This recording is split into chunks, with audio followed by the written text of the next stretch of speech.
صاحبکار معروف تاجیک ابوبکر عزیزخوجایف که سال 2016 در پی یک نامش به پرزیدنت با جرم برانگیختن کینه و عداوت ولی عملا برای تنقید مقامات به 2.5 سال زندان محکوم شده بود، روز 8 آگوست سال 2022 در سن 66 از عالم چشم پوشید. درباره درگذشت ابوبکر عزیزخوجایف در فیسبوک خبر دادند. ابوبکر عزیزخوجایف یکی از نخستین صاحبکاران تاجیک بود که هنوز در پایان سالهای 80 پا به عرصه تجارت نهادند. اسم او سال 1989 زمان ورد زبانها شد که او به بنیاد زبان تاجیکی 50,000 روبل شوروی خیر کرد. در آن زمان این پول چندین ماشین و چندین خانه در دوشنبه بود و مبلغ خیلی بزرگ به شمار میرفت. عزیزخوجایف امین طور سال 2008 برای یوسف عبدالسلاموف و رسول باقیف که در المپیاد پکین برای تاجیکستان مدال های نقره و برنجی آوردند متناسباً 5,000 و 3,000 دلار تحفه کرده بود. سال 2010 در زمان معرکه فروش سهمیه های نیروگاه روغون ابوبکر عزیزخوجایف اعلام کرده بود که آماده است به مبلغ 1,000,000 سومانی یا 200,000 دلار با قرب آن زمان سهمیه های این نیروگاه را بخرد. ابوبکر عزیزخوجایف رهبر شرکت دورنما را بر دوش داشت. این شرکت تا زمان استحصال و فروش رقم‌های دولتی واسطه‌های نقلیات را به دست خود کشیده گرفتن شرکت فراز این تجارت را در دست داشت. ابوبکر عزیزخوجایف در پایان سال 2015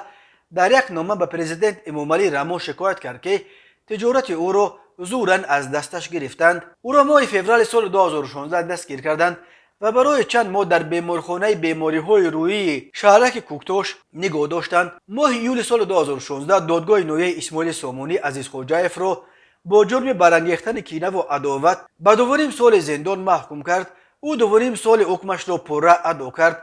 1 سپتامبر سال 2018 به آزادی برآمد. بعد رهاییش از زندان ابوبکر عزیزخوجایف از فعالیت‌های جمعیتی دیگر کاملا کنار رفت و گوشه‌نشینی را اختیار کرده بود. سازمان‌های حامی حقوق پرونده ابوبکر عزیزخوجایف را دارای انگیزه‌های سیاسی نامیده او را در روی خط محبوسان سیاسی جا کرده بودند، اما مقامات تاجیکستان وجود محبوسان سیاسی در این کشور را همیشه رد می‌کنند.